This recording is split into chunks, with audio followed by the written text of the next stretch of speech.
Wah, ya. 2, 3, 4, 5, 6, 7, 8, 9. Kamu pikir ini pantun? Kan kalau A itu belakangnya ya juga harus A. Lah ini A kok belakangnya kok an. Kan jadinya apa kalau digabung? Aan ya. Apa sih Kak? Ya apa?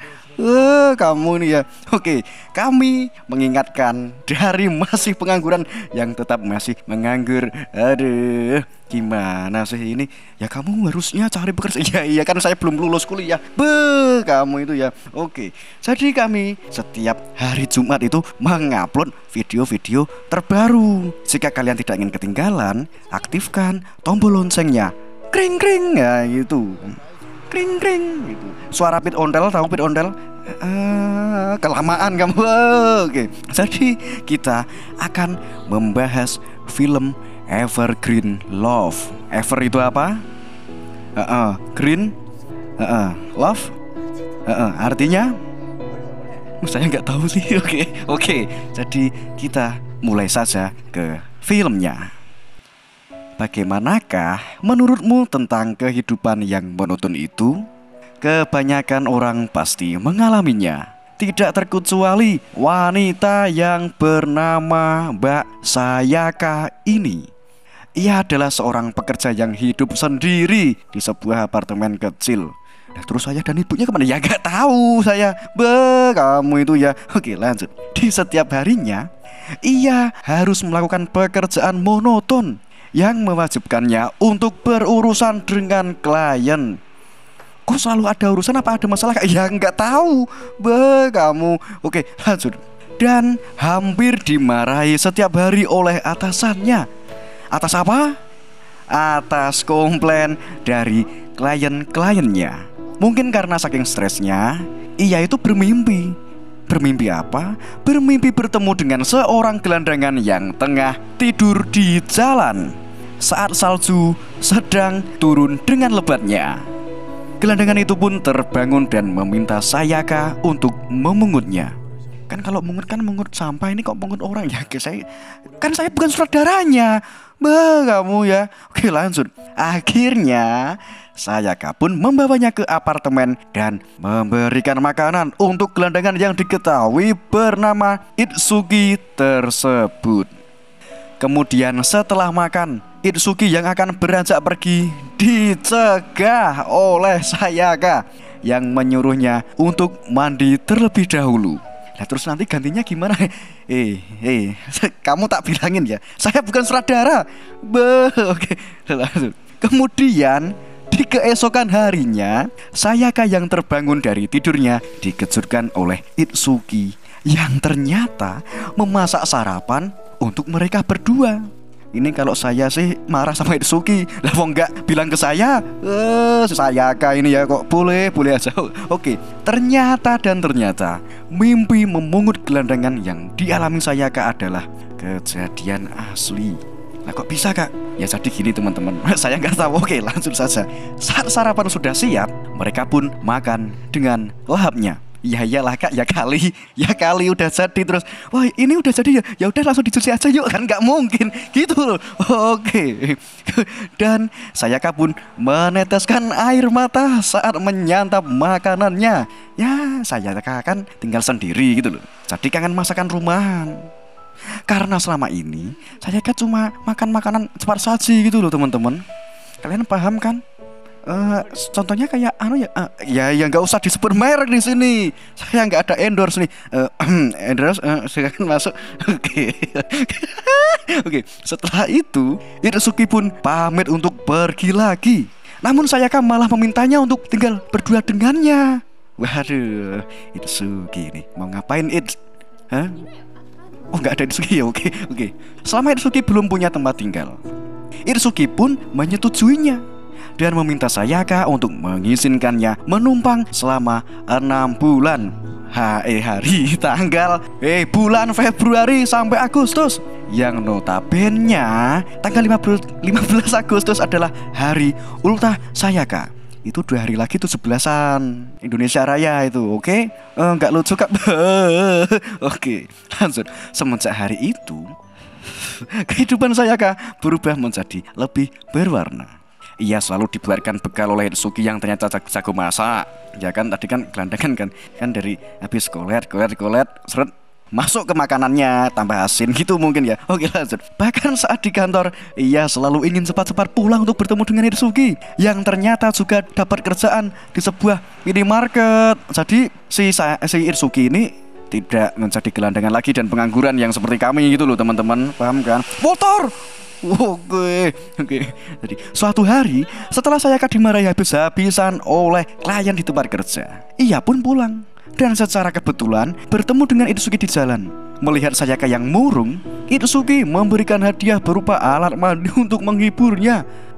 Kebalik mungkin kalau hadiahnya mahal malah nggak jadi ngasih karena nggak kebelilah. Ya kali saya beli Lamborghini terus wah karena saya kan nggak punya uang ya saya akan nggak mungkin gitu loh. Oke. Bulan pun berganti menjadi Maret. Saat itu Itsuki memberikan hadiah kepada Sayaka berupa sepeda dari uang gajiannya. Mereka pun sepedaan sambil berapa? Apa? Oh, kamu cuma batin ya? Oke. Mereka juga mencari bahan makanan berupa sayuran yang tumbuh di pinggir sungai untuk dimasak setelah pulang. Kok tumbuhnya di pinggir sungai, Kak? Nah, saya nggak tahu. Saya juga pun bingung sebenarnya kok bisa gitu loh. Oke, kita sama-sama ini berteori. Oke. Di rumah, mereka mulai memasak sambil beryoe. Itsuki juga mengajari Sayaka memasak yang notabene Sayaka ini tidak bisa memasak sama sekali gitu loh. Walaupun dadar telur gitu, malah bukan telurnya yang dikasih ke teflon tapi kericaknya. Tahu kericak gak kamu? Kulitnya itu loh. Kamu orang mana sih? Saya dari Bali. Oke, bener kamu gak tahu kericak. Oke. Kemudian setelah makanan mereka siap, mereka pun makan dengan senangnya. Ini mau dianu gak ini? Oh gak usah. Oke. Kegiatan sepedaan mereka juga berjalan dengan intens. Sampai pada suatu saat mereka menemukan hamparan bunga yang mekar di musim semi. Dengan begitu, Itsuki membuatkan mahkota dari bunga-bunga yang mekar di situ. Ya iyalah dari bunga-bunga. Ya kali dari tempatnya yang di sampah tadi kan ya nggak mungkin. Ya siapa tahu kan jerami kan dari iya deng iya. Oke maaf oke. Kemudian Itsuki pun memotret Sayaka bermodal kamera mahal yang dibawanya. Beberapa waktu kemudian, Sayaka yang sedang survei rumah dengan kliennya dikejutkan dengan tindakan kliennya yang nakal. Sontak setelah sampai kantor, Sayaka malah dimarahi atasannya. Karena apa? Karena tidak seperti sebelumnya. Saat itu Sayaka mulai berani menyuarakan apa yang terjadi sehingga membuat rekan-rekannya bangga. Keesokan harinya, saat Sayaka dan Itsuki melakukan kegiatan berburu, Sayaka tersandung dan menyebabkan dirinya terjatuh. Kemudian Itsuki memberikan sebuah sapu tangan yang membuat Sayaka curiga. Karena kata Itsuki sapu tangan itu dari teman kerjanya gitu teman-teman. Untuk menghilangkan motor 1, 2, 3. Tuh kan, ya kan malam minggu ini yang oke. Untuk menghilangkan rasa penasarannya yang tinggi, Sayaka mencoba untuk memata-mata Itsuki di tempat kerjanya. Di situ Sayaka melihat Itsuki sedang bersengkrama dengan teman kerja wanitanya. Ia pun masuk ke minimarket untuk memantau keduanya. Namun hal itu diketahui Itsuki dan langsung mengejar Sayaka yang lari. Ya mungkin Sayaka ini istilahnya baper karena tinggal berdua sama cowok di apartemennya gitu loh teman-teman. Kan kalian paham kan kalau cuma berdua yang tinggal pada ngapain? Fitting. Oke. Lanjut. Karena mungkin ngambek, keesokan harinya saat pulang kerja, Sayaka memilih makan di luar bersama teman-temannya daripada makan di rumah bersama Itsuki. Kan kalau saya jadi Sayaka harusnya ngusir Itsuki. Ya gak tahu suka saya. Sayaka. Oke lanjut. Ia pulang diantar oleh seniornya di kantor. Namun tiba-tiba Itsuki mencegat mereka di stasiun dan membawa Sayaka pulang bersamanya. Setelah sampai rumah, mereka pun berdebat tentang kejadian sapu tangan dan kejadian pulang tadi. Sampai pada akhirnya Sayaka keceplosan bahwa dirinya menyukai Itsuki. Karena perasaannya tidak bisa terbendung lagi, Itsuki juga mengatakan bahwa ia juga menyukai Sayaka. Dan mereka pun langsung aku tahu kak. Iya oke. Mereka itu sampai pagi. Hari-hari mereka pun menjadi semakin cerah dan berseri-seri. Sampai pada bulan Agustus yang notabene kalau di Indonesia itu 17 Agustusan, saya akan menjadi was-was karena perjanjiannya dengan Itsuki tempo dulu hampir usai. Pada akhirnya saya akan diberi kejutan ulang tahun oleh Itsuki di hari perjanjian mereka selesai. Itsuki juga memberikan hadiah berupa buku kesukaan Sayaka. Sayaka pun menjadi tenang karena menganggap Itsuki tidak akan pernah meninggalkannya. Sampai pada keesokan harinya setelah pulang kantor, Sayaka menemukan sepucuk surat bertuliskan terima kasih atau thank you atau arigato Oke, itu dari Itsuki tadi.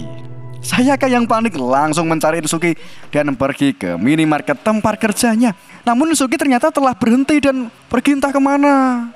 Mengetahui hal tersebut, Sayaka pun pulang dan menangis. Beberapa hari kemudian Sayaka melihat seorang cewek yang merupakan rekan kerja Itsuki dulu di minimarket. Setelah beberapa hari memantau cewek tersebut, Sayaka pun memberanikan diri mengikutinya. Ya siapa tahu cewek ini tahu di mana Itsuki gitu loh teman-teman. Kan ya nggak mungkin kalau mengikuti tapi nggak ada maksud gitu kan nggak mungkin gitu loh teman-teman. Ya mungkin jalannya satu arah ya juga sih. Oke lanjut. Namun karena merasa terganggu, cewek yang diikuti tersebut malah belok ke pos polisi untuk meminta perlindungan. Setelah diinterogasi dan mendapat penjelasan dari Sayaka, Pak Polisi mendatangkan ibu Sayaka untuk menjamin kebebasannya. Beberapa hari kemudian Sayaka terlihat sedang makan siang dengan seniornya. Di situ seniornya menembak motor. Oke, ngeber. Tahu nggak itu apa? Ya udah. Di situ seniornya menembak Sayaka, namun langsung ditolak karena Sayaka memang sedang menyukai seseorang yang tidak lain adalah si Itsuki tadi. Tak terasa bulan Februari pun tiba. Kehidupan Sayaka mulai membaik. Karena dirinya mempraktikkan semua ajaran Itsuki tentang memasak dan berburu sayuran di pinggir sungai. Sayaka juga sering bersepeda, sambil sesekali berharap bahwa suatu saat dirinya bisa bertemu dengan Itsuki kembali. Di bulan Agustus saat ulang tahunnya yang ke-25, Sayaka menerima paket dari Kusakabe Itsuki berupa buku yang diterbitkannya pada hari itu. Ternyata Itsuki telah menjadi seorang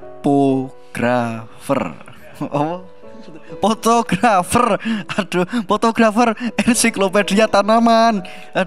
Sang writer ini ya. Oke, yang lebih mencengangkan lagi. Oke. Itsuki ternyata adalah anak dari seorang seniman kaya raya yang tidak ingin menapaki jalan yang sama dengan orang tuanya. Sayaka pun datang ke acara itu dengan tergesa. Namun Sayaka malah pulang lagi sebelum mendengar pidato Itsuki secara lengkap. Ini mana ada anak orang kaya tapi kok malah ngepang kayak gini. Aduh. Ya kan kalau pang di Amerika kan emang kayak gitu. Iya sih. Oke. Sesampainya di rumah, Sayaka melihat Itsuki yang duduk menggelandang seperti di awal film tadi. Itsuki pun mengajak Sayaka pergi ke pinggir sungai. Di situ Itsuki menyelesaikan pidatonya yang belum sempat didengar oleh Sayaka tentang bagaimana ia diselamatkan oleh seorang wanita baik yang mengubah hidupnya. Akhirnya Itsuki meminta Sayaka agar ia tetap berada di sisinya selamanya. Wih, iya. Kamu gak usah ketawa-ketawa kamu. Saya gak ketawa-ketawa. Iya sih. Kan happy ending kan jadinya kan. Seperti itu kan. Anak orang kaya Trimo dia mau hidup menggelandang. Kalau di kehidupan nyata apakah ada yang seperti itu? Ya ada aja kak lah mungkin. Iya ding. Oke. Jadi seperti itulah film dari Evergreen Love teman-teman. Ini bisa diambil hikmahnya gitu loh. Anak orang kaya gak mau menyusahkan kedua orang tuanya. Jadi buat kalian-kalian yang anak orang kaya, silahkan menyusahkan saja, gak apa-apa. Aduh, jangan seperti itu. Oke, terima kasih ya telah menyaksikan tayangan dari masih pengangguran yang mantap, yang tetap masih menganggur ini. Ya kalian tuh jangan lupa di subscribe gitu loh. Masa yang nonton berapa, yang subscribe berapa? Lah mau yang nonton aja nggak ada 100. Iya deh. Aduh, oke, ya udah ya. Sampai ketemu di minggu selanjutnya. Hari Jumat, oke? Dadah. Hui.